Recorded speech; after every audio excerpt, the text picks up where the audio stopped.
Dhanbad rail मंडल ने माल ढुलाई में देशभर में पहला स्थान प्राप्त कर बड़ी उपलब्धि हासिल की है। इस अवसर पर आज मंडल रेल प्रबंधक डीआरएम श्री कमल किशोर सिन्हा ने मंडल रेल प्रबंधक कार्यालय धनबाद में आयोजित पत्रकार सम्मेलन में ये जानकारी दी। उन्होंने वित्तीय वर्ष 2024-25 में किए गए प्रदर्शन और उपलब्धियों पर प्रकाश डालते हुए बताया कि धनबाद रेल मंडल ने न केवल माल ढुलाई में उत्कृष्ट प्रदर्शन किया है, बल्कि यात्री सुविधाओं के क्षेत्र में भी महत्वपूर्ण सुधार किए हैं। इसके साथ ही धनबाद गया रेलखंड पर 145 किलोमीटर प्रति घंटे की रफ्तार से ट्रेन संचालन का सफल ट्रायल किया गया। अधिकारियों के अनुसार जल्द ही 160 किलोमीटर प्रति घंटे की गति का भी परीक्षण किया जाएगा, जिससे यात्रियों को तेज और सुरक्षित यात्रा की सुविधा मिलेगी। इस अवसर पर मंडल के वरिष्ठ अधिकारी और कर्मचारीगण उपस्थित रहे। मंडल रेल प्रबंधक ने भविष्य में और अधिक उन्नत सुविधाएं प्रदान करने का संकल्प व्यक्त किया।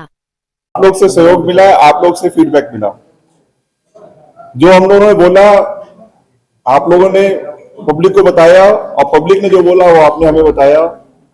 पब्लिक की कुछ एक्सपेक्टेशन थी जिसको हम लोग पूरा कर पाए और कुछ एक्सपेक्टेशन हमारी थी जो पब्लिक ने पूरा किया। ये मेरा पहला अचीवमेंट है। लास्ट 2 साल से हम लोग आपस में बात कर रहे हैं, आप लोगों ने काफी पॉजिटिव काम किया है।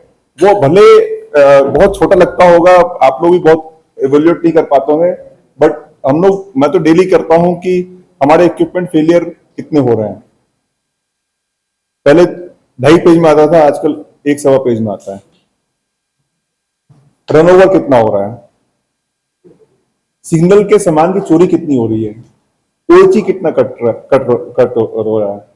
आप लोग, हम जो फैसिलिटी आप लोग को हम एक्सटेंड, आप लोगों ने डिमांड की, हम एक्सटेंड किए हैं, तो आप लोग उसका कितना यूज कर रहे हैं। हम लोगों ने कभी मोटा मोटी पिछले 2 साल में 20% ट्रेन ज्यादा ग्रोथ किया है। अगर आप लोग देखेंगे, आप लोग एक बहुत विशेष डिमांड थी, वंदे भारत को धनबाद को दिखाना है, धनबाद में वंदे भारत लाना है, वो भी पूरी हो गई। उससे कुछ कनेक्शन के लिए हम फर्दर इंप्रूव कर रहे हैं। और सिर्फ वंदे भारत 30% ऑपरेशन में चलती है, बात दूसरी है। वो 30% ही है जो हम लोग हावड़ा की वंदे भारत चलाते हैं धनबाद एरिया, नहीं है ना सर। अचीवमेंट है, दैट वाज फर्स्ट अचीवमेंट जो कि ह्यूमन इंटरफेस पे था। सेकंड अचीवमेंट जो है, जो कि वो है कि हम लोग धनबाद ने अपना फर्स्ट पोजीशन जो लोडिंग का है वो मेंटेन किए हैं। फ्रेट लोडिंग जो कि पूरे भारत का करीब 12% है रेलवे के फ्रेट लोडिंग का, वो हम लोगों ने अचीव किया है, जिसमें यहाँ के इंडस्ट्री का बहुत बड़ा योगदान रहा है। 12% लोडिंग पूरे इंडिया की अचीव करना कोई छोटी बात नहीं है। अर्निंग की बात देखें, करीब 26,000 करोड़ रुपए की अर्निंग करी हम लोगों ने, जो कि डिवीजन वाइज में तो नंबर 1 है ही। अगर हम जोन से भी कंपेयर करें तो करीब बस 2 जोन से को छोड़ के 3 तो एक तो खुद ही हम जोन है यार। तो हमारे अलावा 2 जोन हमसे ऊपर है। और थोड़ा सा बरसात नहीं होती तो हमारी कोशिश थी कि हम एज ए डिवीजन पूरे इंडिया में हाईएस्ट किसी भी जोन से ज्यादा करके दिखाएं। 30,000 करोड़ का हम लोग करा था, 3-4 हजार करोड़ रुपए थोड़ा कम रह गया, बरसात ज्यादा हो गई। बट इसमें जो अचीवमेंट है, इसमें यहाँ के इंडस्ट्रियल माहौल का, यहाँ में आप लोग के सहयोग का की काफी बड़ी भूमिका रही है। इसके अलावा समय समय पे पैसेंजर एमिनिटी में इंप्रूवमेंट करते हैं। कई ट्रेनें चली हैं, जिसमें अब सबसे लेटेस्ट जो ट्रेन हम लोग आप लोग इस माध्यम से वो कर रहे हैं वो है धनबाद एलटीटी। इसमें धनबाद के सभी स्टेशन, जो पीछे के साइड से सारे स्टेशन है, उसको कवर करना है। दैट इज लोअर सीआईसी और अपर सीआईसी कवर करना है, जिसमें आप लोगों की बहुत डिमांड रही है कि उसमें कनेक्टिविटी अच्छी नहीं है। मेरी रिक्वेस्ट रहेगी उस ट्रेन में आप लोग टिकट लें। बॉम्बे जाने वालों की बहुत डिमांड है यहाँ पे, तो उसका रिस्पॉन्स आना चाहिए। इसके अलावा भी कुछ ट्रेन हम लोग कोशिश कर रहे हैं कि उस ट्रेन को, और भी कुछ ट्रेनें जो आप लोग डिमांड करेंगे वो चालू करें। वैसे एमएनटी में 15 स्टेशन हमारे एबीएसएस वाले हैं, जो कि डिफरेंट स्टेज में काम चल रहे हैं। सबसे पहले हमारा कतरास में ओवरब्रिज का लॉन्चिंग हो गया, एफओबी का लॉन्चिंग होने वाला है। साथ ही एक जो चीज हमसे छूट गई है वो है गढ़वा में ROR, that is rail over rail का भी हमने कमीशनिंग की है 30 मार्च को। उसमें आप लोग चलें। उसमें हम लोग ने जो प्लान किया है कि रेलवे का ऑपरेशन कितना कॉम्प्लेक्स हो सकता है। इसमें एक तरफ से 3 लाइन आ रही है, दूसरी तरफ से 2 लाइन आ रही है, तीसरी तरफ से 3 लाइन जा रही है। उसके अलावा एक आरओआर से लाइन आ रही है, एक आरओआर लाइन और बन रही है। और आपको लगेगा गढ़वा में जब आप खड़े होंगे, हम लोग ड्रोन फोटोग्राफी कर रहे हैं या आप लोग चलेंगे तो उसमें सब तरफ से ट्रेन जा रही है और सब जगह से ट्रेन स्मूथ जा रही है। नेक्स्ट है 160 kmph, जिसके लिए हम लोग निरंतर प्रयासरत है। आप लोगों के माध्यम से काफी हम लोगों ने मेहनत करी है, काफी पब्लिक को एजुकेट किया है। 4 तारीख को ट्रायल है। अभी हम 145 का ट्रायल किया है, सक्सेसफुल रहा है। 160 का ट्रायल हम करने के लिए तैयारी कर रहे हैं और जल्दी उसमें सक्सेस हो जाने के बाद उसको जैसे ही बोर्ड डिसाइड करेगा इम्प्लीमेंट करने की कोशिश करेंगे। उसमें और भी कई काम, थोड़े छोटे मोटे काम होने बाकी हैं, तो वो हो जाएगा। रेवेन्यू फ्रंट में आपको बता दिया। बाकी अब अभी हम लोग फ्रेट को इंक्रीज करने के लिए काफी मेहनत कर रहे हैं और साथ साथ कोचिंग अर्निंग को बढ़ाने के लिए भी आप लोग भी ट्रेन की कोशिश कर रहे हैं, वो और ज्यादा ट्रेन पैसेंजर्स को मिले।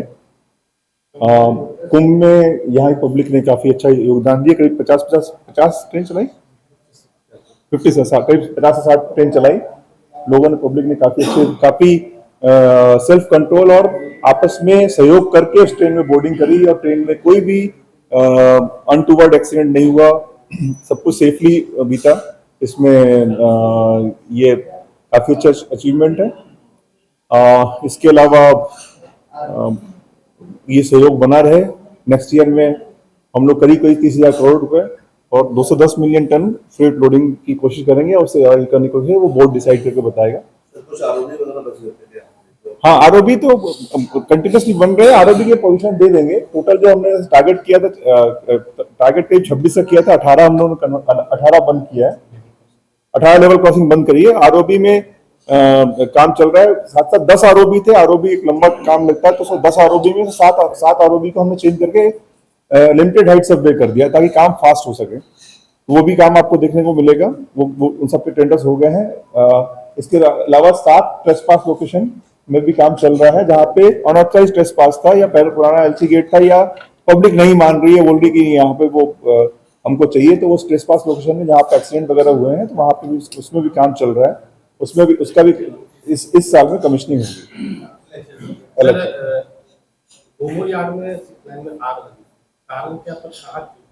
नहीं, कारण तो उसमें बेसिकली ये है कि गोमो में सिपलाइन में ये कॉन्जिक्यूटिवली तीसरा केस है। पहला केस पाथर्डी में आग लगी थी, अगर आप लोग याद हो, आज से 2 साल से ज्यादा पुराना है। फिर 2 साल तक नियरली शांति रही।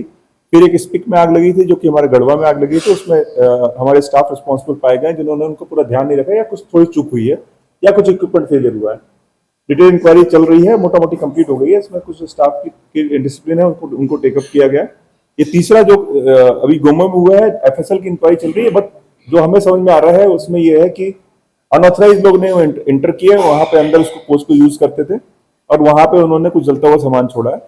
बहुत कोशिश करी, उस कोच के अलावा बाकी आग नहीं फैली है और उस कोच को सिंस आग ज्यादा फैल चुकी थी इसलिए उसको ज्यादा कुछ कर नहीं पाया, बट कोच को मोटा मोटी बचाने की कोशिश चल रही है। पर आग होगी तो बुझा ली थी, 1 घंटे के अंदर ही सब आग बुझा ली थी। और जो इसमें लैप्सेस पाए गए उसको टेकअप करेंगे। इंक्वायरी कमेटी वो एक ही कोच का नुकसान हुआ, वो कितना नुकसान हुआ बता देंगे। अरे एक कोच आता है 20 से 30 लाख के बीच का आता है, उसमें कितना नुकसान हुआ वो कर देंगे, बता देंगे आपको। आरओबी के थ्रू जो है और अंडरपास के थ्रू रेलवे क्रॉसिंग पर बंद किया जाए, लेकिन आपके एनएच में 2 रेलवे क्रॉसिंग है, एक सोनाटी के पास और एक कतरास भविष्य के लिए क्या प्लान है, क्या वहां भी वो आप बहुत सही क्वेश्चन पूछ रहे हैं और उसका आंसर शायद आपको मालूम है, तो आप मुझसे पूछ रहे हैं। जो सब जगह है वहां पे या तो अंडरपास या तो आरओबी बनना चाहिए। हम लोगों ने परमिशन दे रखी थी, आरओबी बन भी रहा था, बट एनएच ने उसने कुछ स्टैंड लेके कि इसमें नीचे यहाँ पे पिलर गाड़ना मुश्किल हो जाएगा। तो बेसिकली ये वो रोड हमारी रेलवे लाइन पहले से थी।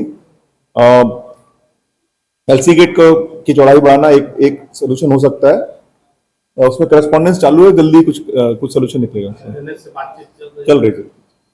बट उनको आरओबी बनाया था। अरे जब वो आरओबी बनाने का काम वो ले लिया, हमने परमिशन ले ली, दे दी हुई आपको ग्रांट। तब वो आरओबी नहीं बना के रास्ते में छोड़ के चले गए, तो ना वो हमें बता रहे हैं ना वो कुछ कर रहे हैं। तो हम लोग कोशिश कर रहे हैं, एमपी साहब भी काफी कोशिश कर रहे हैं, तो देखिए कुछ सोल्यूशन निकलेगा। सर एक तीसरा सवाल है, धनबाद रेलवे लाइन का विस्तारीकरण हुआ है, जिस कंपनी को कॉन्ट्रैक्ट दिया गया है वो सरकारी जमीन के तालाब के मिट्टी को काट रहा है, उसका परिश्रमण कर दे। अगर भविष्य में सरकारी कारण से अगर रेलवे के काम रुकता है तो